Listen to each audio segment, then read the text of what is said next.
I actually think every now and then we need a hard reset as well. I call what you then changing your notifications. I call that a noise cancelling habit.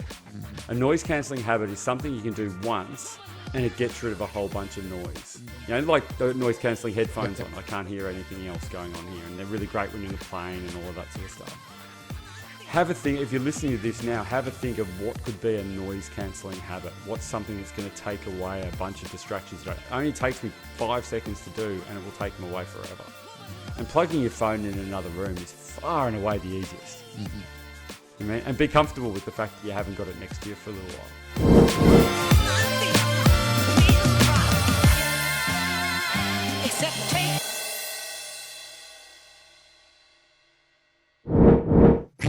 Hey, Shawnee, here we are. Another episode of The Few Podcast and our first return guest.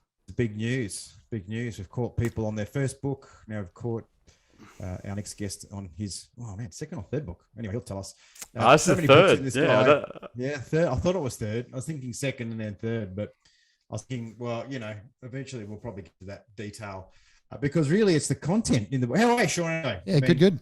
How have you been? We have had a busy, been busy for everyone. Busy start of the year. Been able to travel again and move around, and I think I've done 19 flights in the last 3 months now, and it's good to be able to get around to different states and go and see people and speak in front of audiences again. It's very refreshing after the last couple of years. Yeah, but Top Gun 2 came out, mate. I mean, that's all great, but Maverick's back. And wasn't it exceptional? Wasn't it exceptional? I really liked the way the love interest had the same house and the same car, but it was a different chick. Yeah, there was some kind of weird connections to the past. I think it's almost like was she killed? Did she? Well, I don't know. It was it was Penny Benjamin, right? That's who it was. Who did the fly past by in the first movie? Right, the Admiral's daughter. Yes, right. Yeah, I didn't know Benjamin. that. Yeah. There we go. There's the so you can watch that movie 10 times and there's still something to learn. But yet she had Charlie's house and Charlie's car. I know, crazy, huh? Okay, Penny topped Charlie. There we go. Thanks, mate. You meant to talk after we introduce you, so I'll hand over to Sean. He can do the intro. So yes, we want to welcome back to the show, Luke Mathers. It's great to have you back, mate. I know that last time we talked about Stress Teflon, your previous book, and the concepts behind how to allow stress to just effectively slip off us and not carry it around and those sorts of things. But we are very curious about the new book and about what I suppose got you to write that new book. And it is called Curious Habits, and I definitely know that I've got some curious ones. Just ask my fiance or my kids. I'm sure, Boo, you have some curious ones as well. But Luke, mate, welcome back to the show. Great to have you back again. And where did the thought process and I guess the inspiration come from for this book? Yeah, well, thanks for having me. It's nice to know I'm the first return guest. I feel privileged. So yeah, thank you very much. Yeah, it's a weird one. I just keep churning those books out. Yeah, it's on you, mate. I mean, you're so hyper productive. You see that all the rest of the guests are still, back in their olds. You're just like firing, mate. Well, thanks for that, Boo. That's well, it's I guess that's just a habit, isn't it? It's a really good habit, and but I guess I'd read quite a lot of books about habits, and I could never quite work out why the bloody hell I couldn't sort mine out. And so I kind of had a look at it and worked out. I read things like Habits of Highly Effective People. I read Tiny Habits by BJ Fogg, and then Atomic Habits, which has been a worldwide, everyone's bought it, and a lot of the stuff that James Clear talks about was very much he learnt from BJ Fogg, because BJ Fogg was a Stanford professor that's basically, they call him the millionaire maker. He's pretty much half of Silicon Valley's gone and done his course on how to influence people. And what BJ Fogg teaches people is sort of the cues and then the actions and then the rewards that you get. And I knew all the structures of it, but I couldn't quite change my habits. I couldn't leave chocolate in the fridge, and I was lots of things I was doing, and they were just annoying me. That it's still the theoretical. I've always been one of these. It's still the theoretical part of it. Yeah, let's teach you the theoretical bit, because I've read all those or listened to all of the ones that I can and that, and it's still very theoretical. It's like, how do you translate that into action? Well, that's kind of what I wanted to do. And so I've kind of, if you look at most of those books are pretty much how habits form and how to, and then what to do. What I kind of went is I want to go that little bit deeper and find out why we're doing them in the first place. Because unless you can actually work out why you're doing them in the first place, it's really hard to change your environment and get the cues that you need to be able to do things differently. And that was kind of my idea. If it was all just about knowledge, we'd all have six packs driving around in super yachts and Tony Robbins would be asking us for advice. Yeah, I mean, but it's not the way it is. Knowing how to do it is only that little part of the puzzle. It's actually, how do I set myself up so that I do it?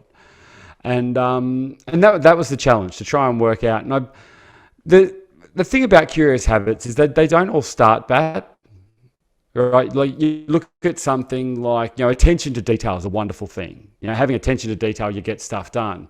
When it turns into perfectionism, it turns into a curious habit. You know what I mean? Chocolate's awesome. I love chocolate. It's like one of the best things ever. All right. But using chocolate as anxiety medication is a curious habit. All right. And that... Are you sort of saying, mate, that... Are you saying that a curious habit is like something that you do unconsciously and you don't really unpack it that much? Yeah, exactly. It's probably obvious to everyone else, but it's not really obvious to you. And so how do you... And it comes into that self-awareness space a bit, I guess, also. So if you think, so how can you tell? Like, I'm aware of my curious habits when I'm aware of them, and then when I'm... What would some of yours be, Boo? What would one that you... What would a curious habit, or something that you do that at one stage was helpful, but it isn't helpful anymore? Having standards that no one can achieve, and having expectations that are very much what a lot of people perceive they can't achieve. I know they can, but in their mind they can't. So you come across as somebody who's like never happy or can't just can't let things be. And it's like, no, but you can be more. You can. I know you can. So that's one, and that's just something that's been in me from day one. So it's not something very similar. It's also one where it's like one of mine. But then you come into a self-analysis cycle on that, and you're like, but I don't know whether I want to change that, because I think you should be holding people to account. But at the same time, maybe there's a time to turn it on and maybe there's a time to turn it off. Well, that's exactly right. It's when there's a term they use in psychology called reward invariant, and it's where something becomes a habit. To become a habit, it actually has to have a reward associated in some way or another. So for you to want to do it, like, no one has to break the habit of eating dog shit sandwiches. I mean, it would taste terrible, it'd be awful. Why would you want to do that? It's not a habit you're ever going to have to break. So every habit has something that gives you a good feeling of it. I do this thing that was really, really hard and I did it perfectly. That feels great. Let's do that again, until it turns into perfectionism and you have to do it absolutely perfect or you don't put anything out there in the world. And that's where the habits turn, is that they go from being something that's really quite good at the start, and all of a sudden you keep doing the habit whether it has the reward or not. And so you've got to have a look and see what it is that you're getting out of it. I used to be a very large human. I was like, nearly 120 kilos. And one of the things I used to do, I was one of the original directors in Specsavers. So I've tested eyes. I tested eyes for 20 odd years. I was an optometrist. And one of the things, I'd asked the same question 9.5 million times. So I'd ask, which one's clearer, this one or that one? 9.5 million times. And that gets pretty boring.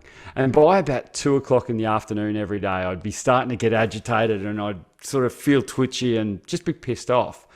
But like you, I had that work ethic. You got to go hard. You got to, work as hard as anyone. You don't have breaks. Breaks are for wimps and all of that sort of stuff. But by 2:00, I felt shit out. So what I'd do is I'd go to Coles, eat chocolate chip cookies and drink Pepsi Max.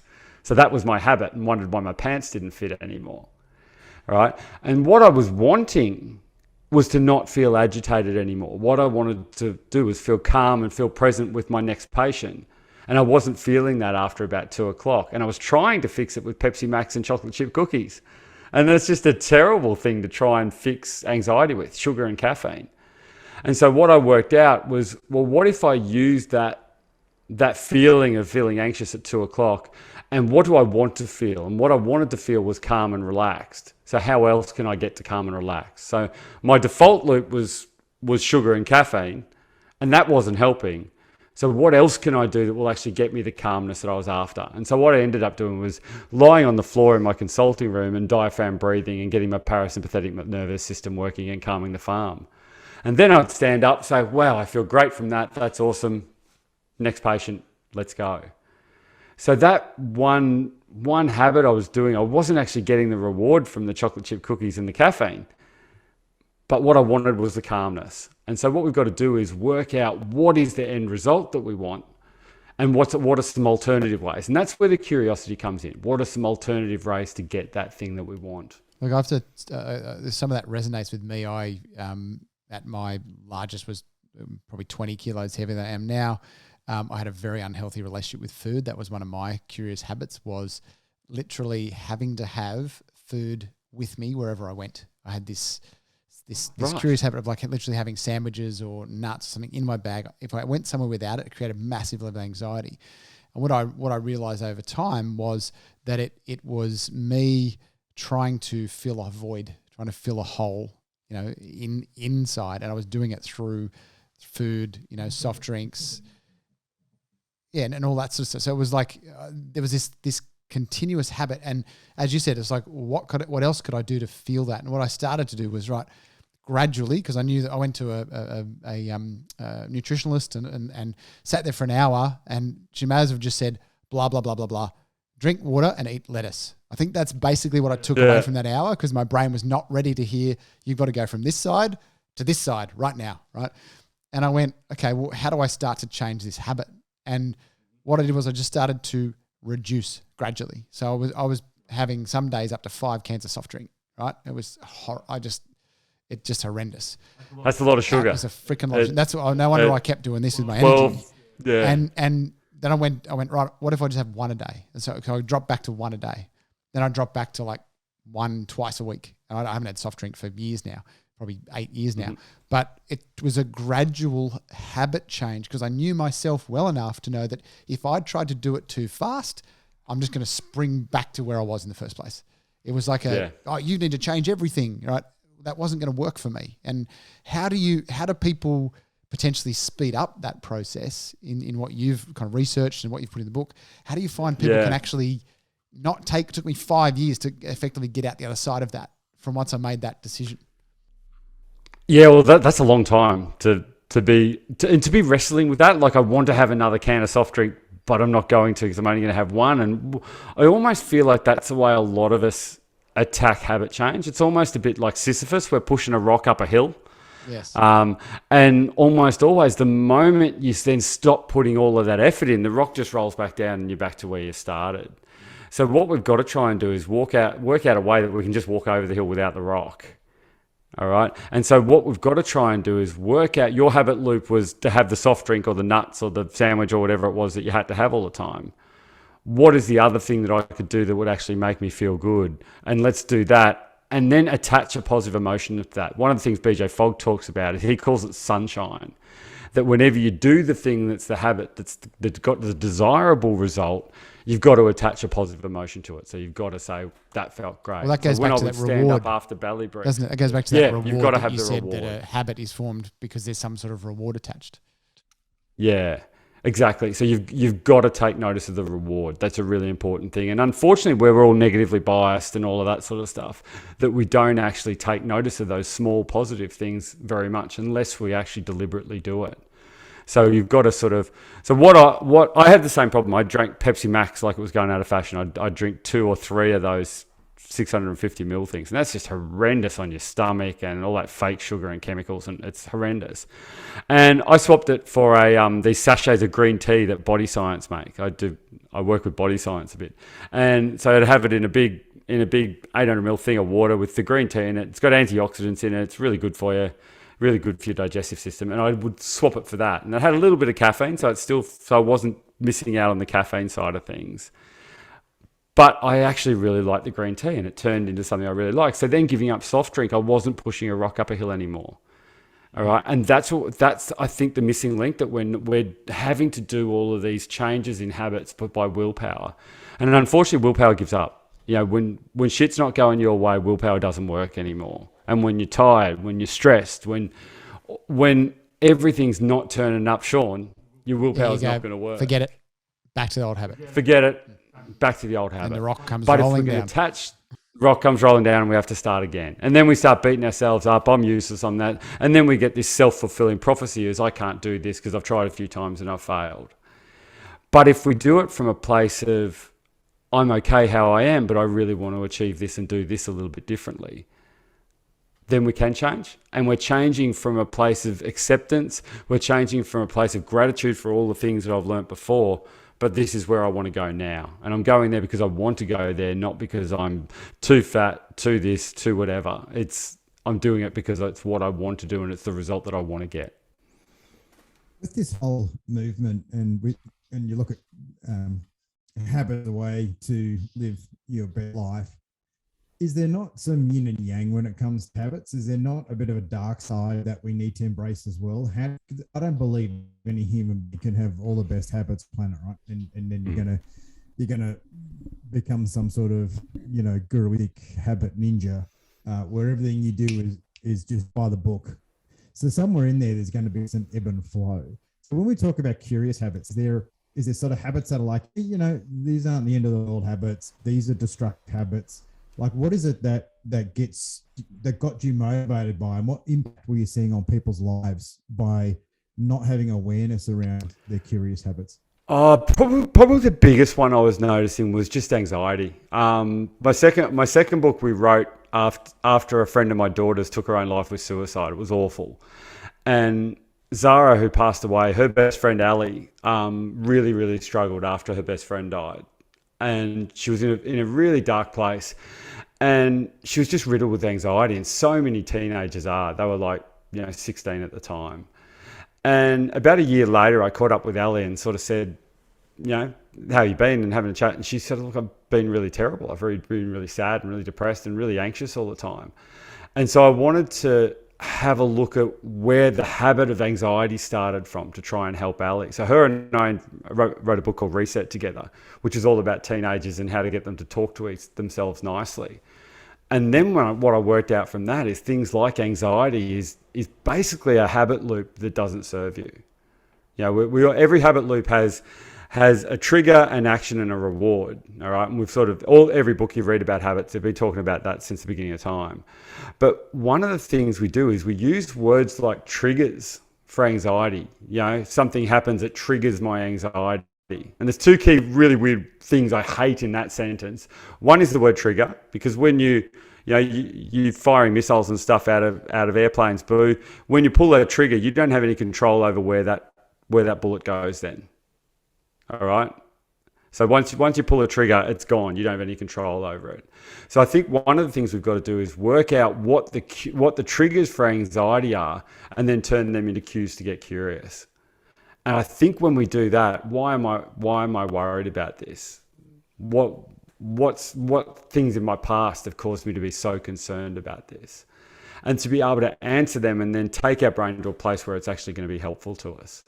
That was probably the biggest thing that got me thinking about it. And that I think anxiety is a really curious habit. It just turns into something that we do by default. And so what I've tried to do, both with Reset and with Curious Habits, is to turn triggers for anxiety into cues to get curious. And once we get curious, we can then start to have options. Yeah, it's a great frame there too, because I know that when I had some 17 years of mental health challenges, depression and things like that, that one of the biggest things I learnt about it was that it's a spiral that you can get yourself habitually caught in.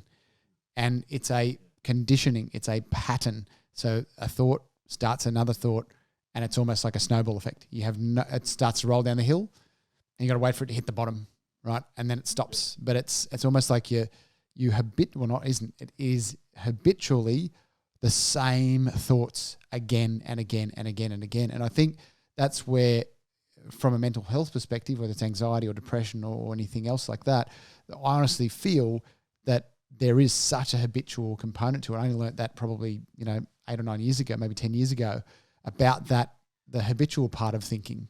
And it still comes up now. Like there's patterns that I see myself go, hang on, why am I going down this rabbit hole again? Because it starts to spiral down. Yeah. But likewise, I've been down here before. This doesn't and it's serve not me. nice. And it's not nice for people around me. But it's like the same habit can go the other way. It can turn you around the other way. but it's about spiral upwards. reprogramming that habit. And the other thing too for me is that concept of, as you said, when you're struggling with that rock, it's like you're trying to use willpower to run away from something, but when you start to create a positive reward, you actually start to move towards something, and that's a much more positive frame to put on it. Well, with the mental health stuff you're talking about before, one of the tools we came up with, and we talk about it in both books, was catch, wait, and reset. And it's just a really simple 3-step plan. And the first one is catch the physical feelings that you're feeling stressed. Like, what would yours be, Boo? What would the physical feeling that you're feeling under the pump and you're getting anxious? What might it be? The physical feeling that you'd have. I don't get anxious. I've been very lucky that way. I've never in my life had anxiety, or that I've had that peak, I need to step up, but I've never had a looping thought, or I understand that side of anxiety. And for me, it's normally stress has never been a massive issue. And as you know, I just basically put something out on Friday, and so the first time ever, I feel like I just emptied the tank to zero. And that's probably for me, the culmination of stress there is like literally could not be bothered with anything. Never have I ever had an issue with motivation in my entire life. Ever. It's just been a given. Now, it's like, even, I know if I've got opportunity to go flying, I've got 2 quotes to do for a client to go do a whole bunch of flying, I couldn't be bothered. I haven't even done the quotes. I just couldn't be fucked. Like, it's like that to me, and that's the piece which is. So I'd push back on you. You say that I've never felt anxiety and stuff. I don't believe you for a second, right? The fact that you don't have it as something that's really booking a room in your head doesn't mean you don't have anxiety. If you didn't have anxiety, you wouldn't have been a very good fighter pilot. You wouldn't have done a lot of the things you do. All right. So you're gonna feel anxious at times. We all do. Yeah, that's anxious though. That's you've reframed it in a different way, so you don't feel it that way. Yeah, but sorry, my understanding of anxiety is it's a looping thing. It's out of your control. There's 2 ways you can look at it. You can look at it as a state or a trait, and one of the problems is when it's a state. It's I am feeling anxious at the moment. There's an enemy MiG on your tail. You're going to feel anxious in that situation. That's fight or flight. It's what it's there for. You're meant to have it. We're designed for that. But that's healthy. All right? That's healthy. That's a healthy. Absolutely it is. Yeah, absolutely it is. Absolutely. But then when anxiety turns into something like a trait, it becomes part of who you are. So attached to your identity. My name's Luke. I'm big and bald, and it's attached to your identity. All right. And I think particularly young people at the moment are really quick to go from state to trait. That triggers my anxiety. Or I have anxiety versus I feel have anxious. Anxiety. Yeah, exactly. And they're really different sentences. But do you think that's because it's just we've just got hyper awareness of it now? And it's just that, everyone just seems to be self-diagnosing mental health, right? Yes, there's triggers for it. Yes, there's the whole IGen, the loss of community breakdown, social connections. But what role does hyper awareness of, or there's no such thing as hyper awareness of mental illness? The more aware, the better. Because it seems to be quite a phenomenon, like as of the last 5 years or so. My daughter's got dealing with a lot of kids. I don't know a parent of a pre-teen, early teen at the moment whose kids aren't having some massive crisis with this.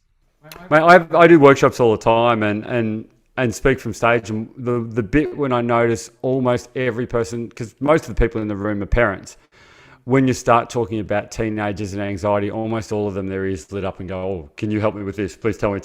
And you get flooded at the end of people wanting to come up to talk to you to sort of, how can I deal with my daughter's anxiety or my son's anxiety? And they haven't got the tools in terms of they're not actually letting themselves relax, and they're not actually recharging properly. Adam Fraser, who we spoke with, you and I both spoke with at a conference recently, Boo, did some research on this, trying to work out whether we're more resilient or less resilient than we used to be. And what would your take on that be, Sean? I'd probably say less. Are we more or less resilient than a generation ago? I'd say less. I'd say less. I'd say my my gut feeling was less as well. But Adam Fraser did the research on it, and it turns out we're just as resilient as we always was. What he decided from his research is that we don't have a resilience problem, we have a recovery problem. So the hassle is we never actually get to that sort of side of the curve where we're actually chilled out, we're relaxed, and we're switching off. We're going from being full on running manic to being burnt out and then bouncing back. We're not going all the way to the other side. And I think that's part of the problem, that we're not putting our devices away. We're not actually letting ourselves be bored and recharge and things like that.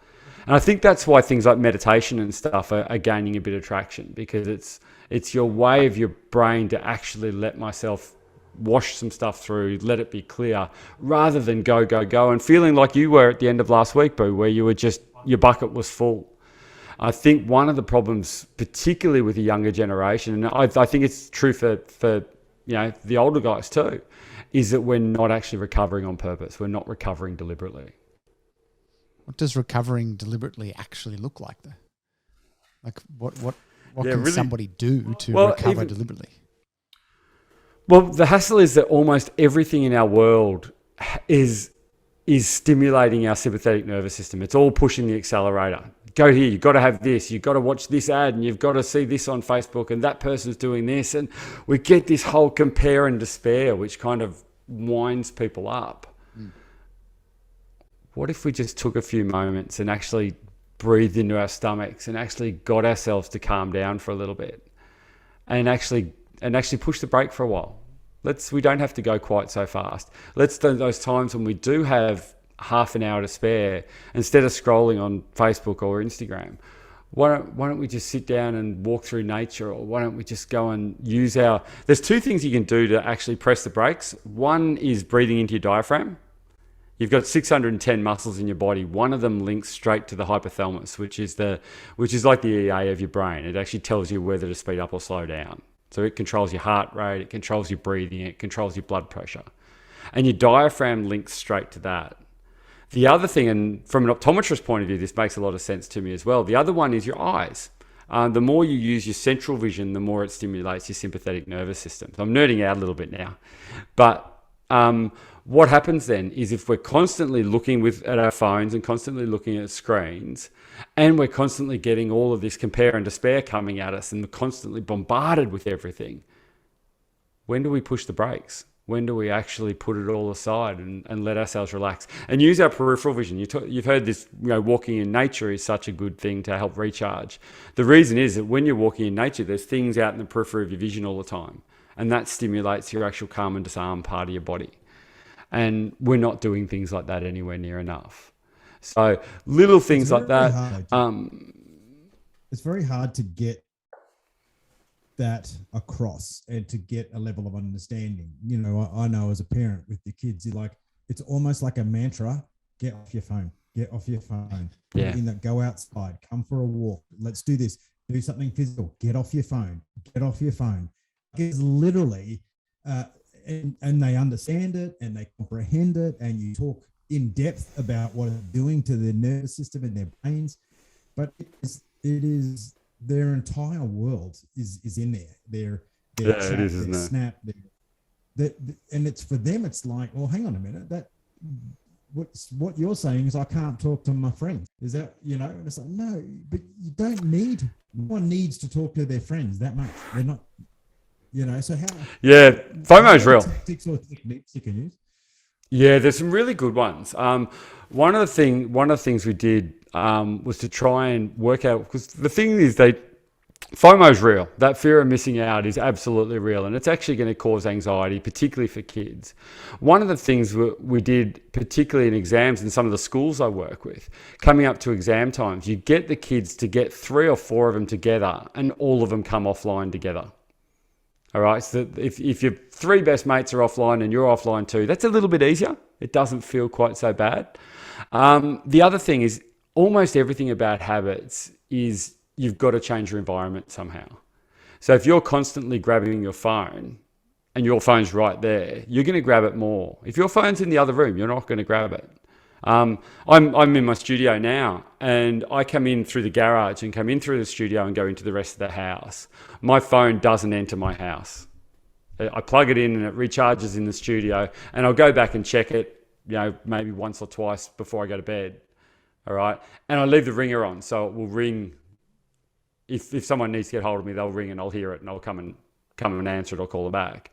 But I'm not sitting there. 85% of people watch 2 screens at a time. If they're watching a movie on TV, they'll also be looking at Instagram.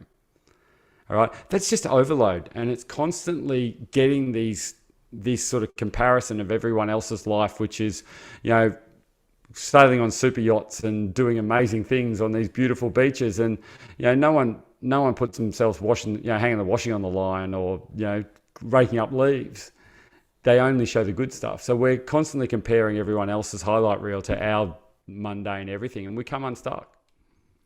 So you started saying before, Luke, about 3. There was catch was the first one. There was 2 other things you were going to cover. Yeah, the second one's wait. Wait. And wait stands for what am I thinking?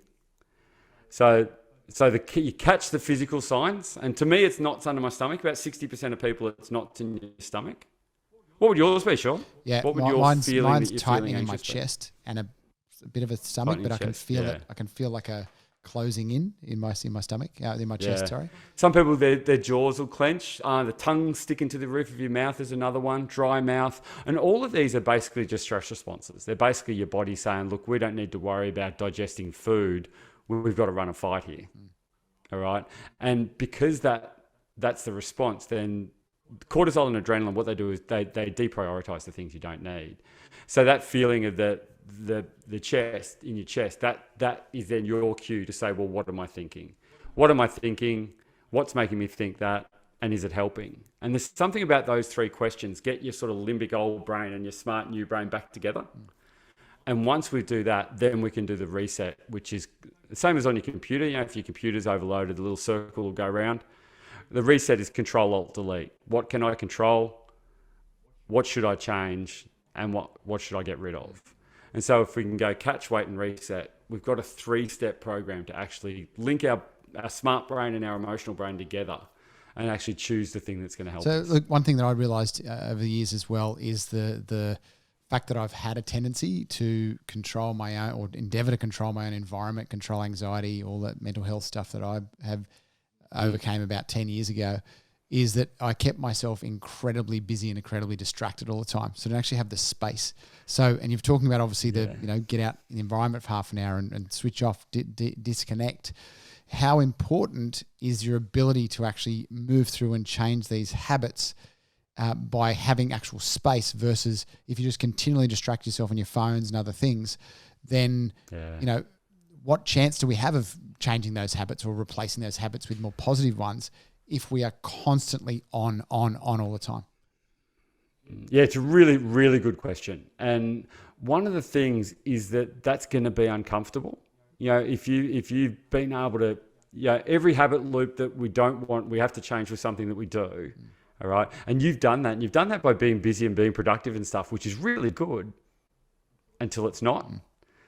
You know what I mean? So what we've got to do is we've got to learn how to get comfortable with the discomfort of feeling agitated when we're doing nothing, to learn how to get bored again. And this sounds really, really weird, but we've almost got to learn how to get bored again. We've turned boredom into this horrific thing that we've got to avoid at all costs. And boredom's actually not such a bad thing. I love putting the washing on the line. It's almost like my magic place to go and think about it's cathartic. Washing on the line. It's cathartic. It is. I do that with washing dishes or something because it stops me. I'm still moving, so I've got some energy moving, but it actually stops me from thinking too much or no one can ring me. And that's one of the things that I've done many years ago is on my phone, I don't have any notifications that make noise. So it's on silent all the time. The only notifications I have is a little circle with the red circle with the number, a white number in it. And that's for phone, text messages, and my team, direct communication with my team. That's it. So if I want something, I go to it. I don't let it come to me. And that's one of the biggest shifts in reducing my own anxiety is that I reckon you're the 1 in 10. That. You're the 1 in 10 with that, Sean, that actually have done that. All right? Is it even 1 in 10? I don't know too many other people that have actually done probably that. Isn't. It's No, probably 1 in probably 50 isn't even maybe. that. I know. There's so much distraction. There's so many dingings and buzzes and this thing and that thing. And it's just it just doesn't stop, you know? Yeah, well, I actually think every now and then we need a hard reset as well. I call what you then changing your notifications. I call that a noise cancelling habit. A noise cancelling habit is something you can do once and it gets rid of a whole bunch of noise. You know, like the noise cancelling headphones on. I can't hear anything else going on here. And they're really great when you're in the plane and all of that sort of stuff. Have a think, if you're listening to this now, have a think of what could be a noise cancelling habit. What's something that's going to take away a bunch of distractions that only takes me 5 seconds to do and it will take them away forever. And plugging your phone in another room is far and away the easiest. You know, and be comfortable with the fact that you haven't got it next to you for a little Well, the other thing to do is every now and then just turn it on flight mode. Just because it stops. Now, and you talked about the anxiety of doing nothing. And I was involved for many years in the Montessori environment, you know, on board of a school and stuff like that. And the frame was boredom's never going to kill you, right? And it's where creativity lives. So if you want to be creative, you need to get bored first. You need to stop. You need to remove the distractions. And I think, Boo, you said this morning on a meeting with my team that it takes about 30 minutes to go from operational strategic thinking into creativity. So you need to actually have a transition between the different states of mind to move towards that creative state. And it needs space. It doesn't just come. You know, Van Gogh didn't paint some pictures like when he was busy on his Facebook and then suddenly turned here and painted this ridiculously amazing picture, you know, or people that write, you know, poems or books or whatever. You can't be coming straight off your phone and write a chapter of your book. You know, you just can't. Social media it's got so much to answer for, doesn't it? Like the more you look at that beast, the more you just start to realize it's the cons are starting to outweigh the pros. Really, it's not starting to it. Now trained to get off that. Yeah, it really has. They've outweighed them by a long way, but we have control over that. But we have to set up our environment. We have to set up our environment differently. We want to be able to look at all of that stuff all the time and not feel anxious and not have all these other problems. And it's just not going to happen. It's like saying I live at the North Pole and I want to grow a cactus. You know what I mean? You can't just grow a cactus in the North Pole. It won't take. So we've got to change our environment. If we want to grow a cactus, we've got to move to the desert. We've got to create an environment that actually the cactus will grow in. And the hassle is that we're trying to create an environment where people are happy and motivated and doing really good things for each other when we're doing it in an environment that's just not set up for that. And so we have to change your environment to be able to, and that sounds like what you did, Sean, when you changed a lot of your habits. What I went from was from the victim to being in control, right? So I went from the victim of it. Nice. So it was happening, you know, and the phone says jump, phone says jump again, jump, you know, like, and I went, hang on. Who's the boss here? Who's in charge? And the thing is, no matter with all this stuff going, people are, you know, stuck and it's addictive and all sorts of stuff. Yeah, great. But we have a choice. As you just said, Luke, we still have a choice. You have a choice to turn your bloody notifications off. You have a choice to never have your ringer on. The only time I ever have it on is if I'm out somewhere without my kids and I want to make sure that if they ring me, I hear it. It's the only time my ringer's ever on, right? And it's very rare. But the rest of the time, it's why do you need to be? It's almost like this self-gratification thing, but it's a double-edged sword. Yeah, I get all this attention, but then it's taking away all this other potential creativity and space, and you know we are meant. You do get used to it when you don't have your phone next to you all the time. You do get used to it really quite quickly. Yep. I just did I try and do a hard reset every year. And where you go away for 4 or 5 days with no technology. Last year I did it and I fasted for 5 days, lived in a teepee by myself. So I had, you know, no food, no people and no technology for 5 days. And that's life-changing. It completely changes the way, you know, I read things like the Bhagavad Gita and the Tao Te Ching and read these really old, really cool texts. And just 2 weeks ago, we went walking out in the back of Port Macquarie for 4 days. We went out and walked out to these cabins with 4 mates. No technology, just carried our own food, ate really simply, and just talked with 3 of my mates for 4 days. And you come back after those sorts of things and you just feel lighter and everything just feels like it functions and your brain, your bucket's not full anymore. The hassle is our buckets are almost always full and it doesn't take much to tip you over to get us to the top. And when they're full, we tap out. And one of the ways we tap out is by not giving a shit anymore. And so it then turns into apathy, and apathy then turns into depression, and apathy then turns into, I don't give a shit about anything. All right. And, you would normally you would have done those quotes you had to do, Boo, about taking people flying and stuff. You would have done them, but your bucket was full, and that's why you didn't give a shit about it. All right. And we've got to deliberately empty our bucket. Yeah, that's the issue is I think you get to a point where you know it as well, and you just have to, it's like, it doesn't matter how much you know or how much you manage it. Like, everyone is prone to this stuff. There is no perfect world. You can't know too much, can't know everything, and obviously coming more from the deep performing, high performing perspective, which is, I guess, me, it's how do we have some high performing habits, not too much, because as you know, mate, I think high performance is a bad thing. I think it actually has a detrimental effect in the long term. So what are some of the downsides of good habits for high performing people? The downsides of good habits for high performing people. It sounds like a really every day. Most of those things. I eat good food. I do everything good, but you're a pain in the ass to be around. Yeah, well, that's kind of the definition of curious habits, that they're useful till they're not. But you don't necessarily have to, going to the gym every day and being a pain in the ass aren't things that have to go together. But I think one of the things I talk about, I interviewed a really good psychotherapist from Pittsburgh in the States. His dad was a Harvard professor. He's a really interesting guy, a guy called Josh Dodds. And he coined a phrase called the unhappy achiever.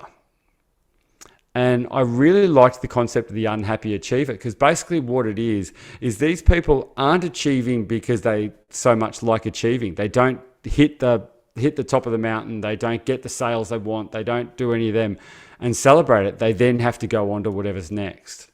And so what a lot of these high achieving people can do is they attach their self-worth onto whether they're achieving or not. The moment they stop achieving, their self-worth goes down the toilet. And Josh called these guys unhappy achievers. I call them business owners. And that's what I call them.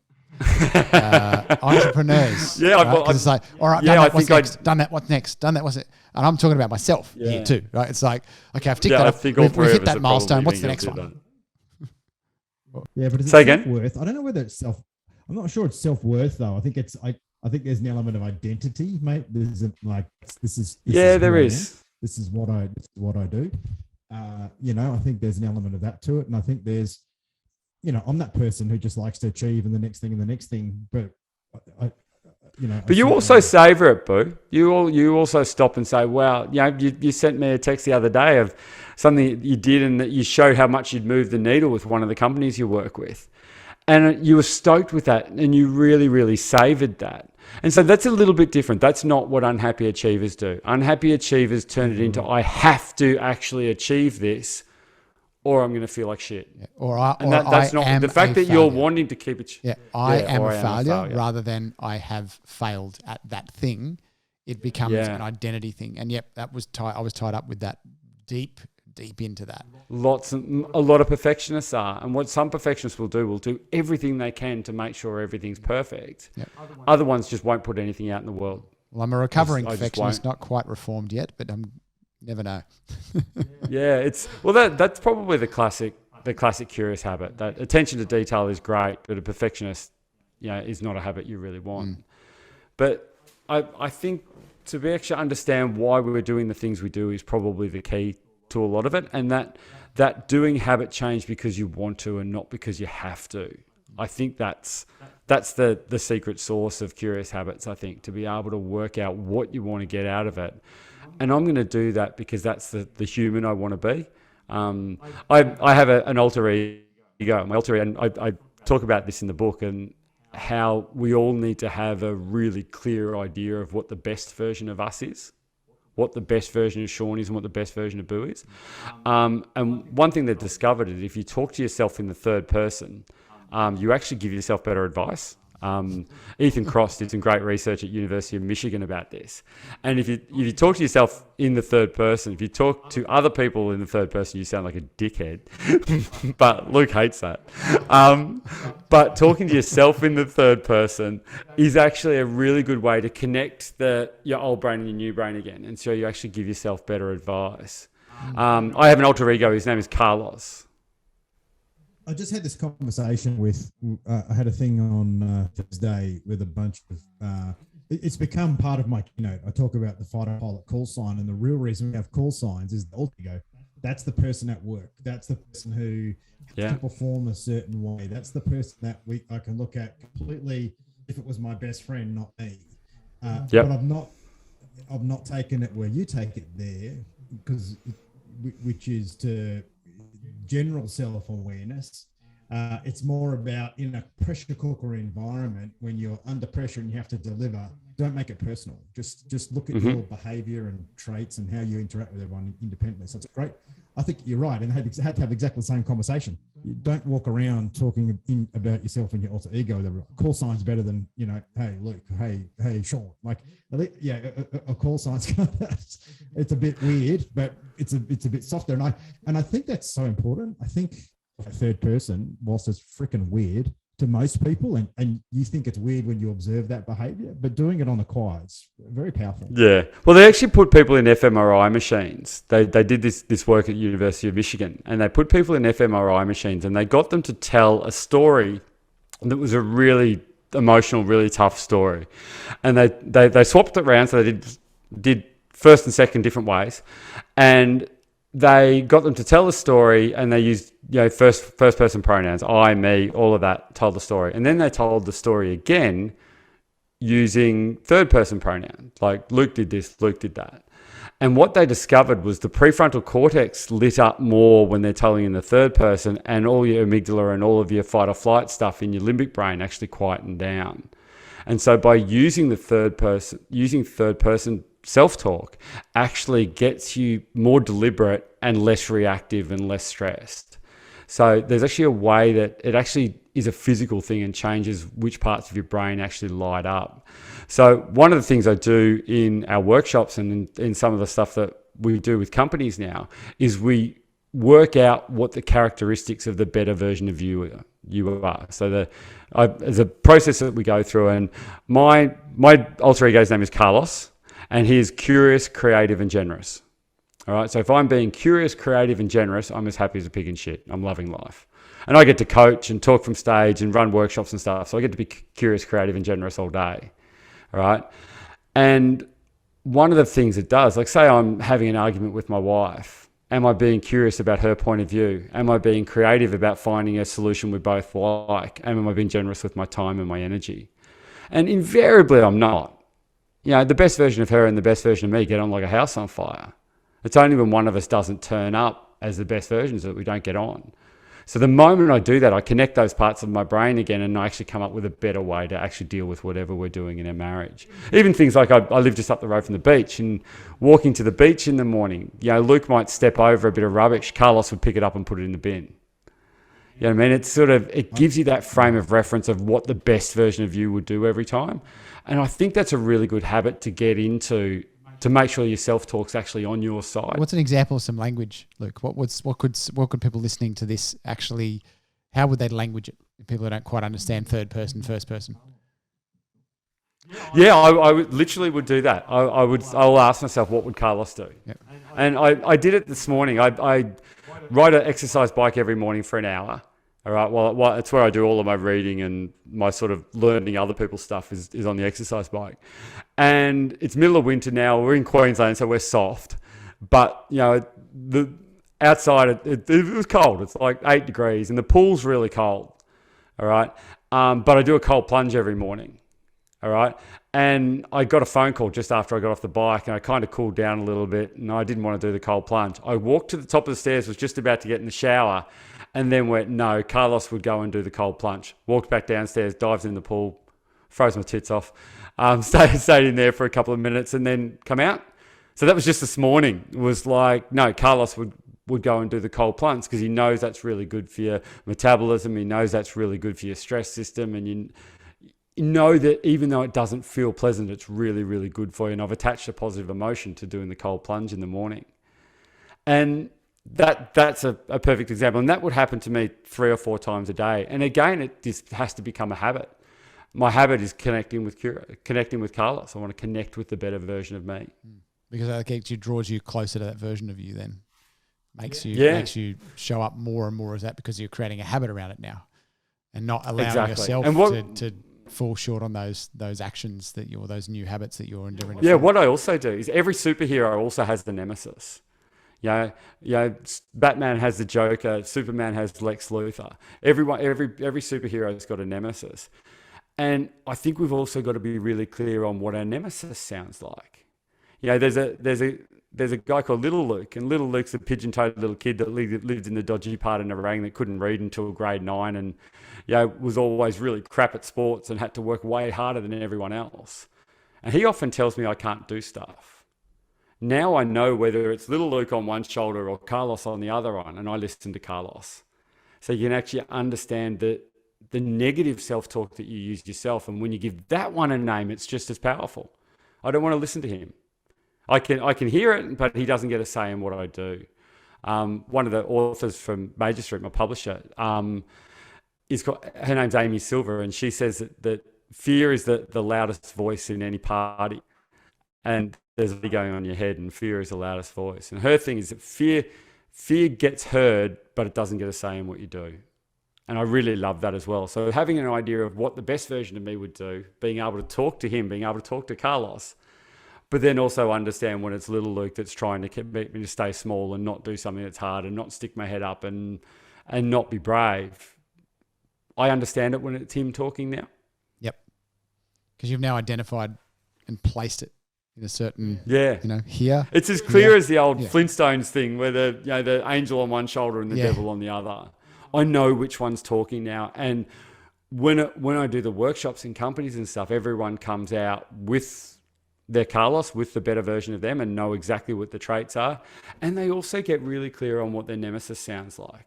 And quite often the nemesis might sound like a sibling or a parent or I had a kid the other day who I was coaching. I work with his mum, and his nemesis sounded exactly like a bully he had in grade 9. He had a bully in grade 9, and he's like, wow, all the shit I'm saying is the sort of stuff he would have said. And the moment he understood that, it actually lost its power. And so that negative self-talk actually got sorted out once he realized that, wow, that voice sounds a lot like that bully I had in grade 9. So it's really powerful stuff once you actually understand what's driving a lot of these habits and what things you can do to actually make them a little bit different without being Sisyphus and pushing a rock up a hill. And again, it's that thing about self-awareness. If we know ourselves better, we can interact with our environment better. We will show up better for ourselves, for others. We will have a better time in our own heads, and all the rest of it. So clearly, Luke, Socrates knew this 2,500 years ago, and we're still having to keep relearning it. We're still not listening. But exactly. clearly, you and Carlos are both very curious individuals. In the process of writing this book, what's something that you learnt that you would go back and teach little Luke? Yeah, it's a really good question. And actually, the final chapter of the book, a friend of mine, Cam Schwab, he's a great mentor. He's a really smart bloke. He actually he does a similar question to that, but the last chapter in the book, I do a thought experiment that actually says, we all get that cliche of, what advice would you give the younger version of you? All right, we've all heard that 100 times. His sort of switch on that was, what would you go back and thank 25-year-old Luke for? What things would you thank him for? And I'd thank him for working hard when it was time to work hard. I'd thank him for working on his marriage when it looked like it wasn't going to be good. You'd thank 25-year-old you for sorting his mental health out between there and now. All of those sorts of things. And I think, and then the second part of that was to, okay, let's go to 70-year-old you. What would 70-year-old you come back and thank you for right now? And that's what you need to do. Yeah, I like that. It was like 75-year-old would thank me for going out and sharing this message about curious habits and stress Teflon. And teaching kids how to reset, and learning how to putt and staying off the carbs, and embracing the difficulty of things like fasting, and to be able to do all of those things. And 75-year-old me would be pretty grateful if I could do all of those, and Carlos will do all of those. I really like that reframe, the thank you frame. Obviously, there's what would you teach someone, to try and teach people that are not quite as far on the journey and new things. But when it comes to ourselves, I really like that frame of going back, thanking that version of yourself, at that age or at whatever age it is. Maybe you were going through a challenge, being bullied at school, whatever it is. What would you thank yourself for showing up as? And again, we use it in our definition of leadership process about getting people to actually look in the future. What do you want to be known for as well? But this one's bringing it to a more personal level. So I really, really like that.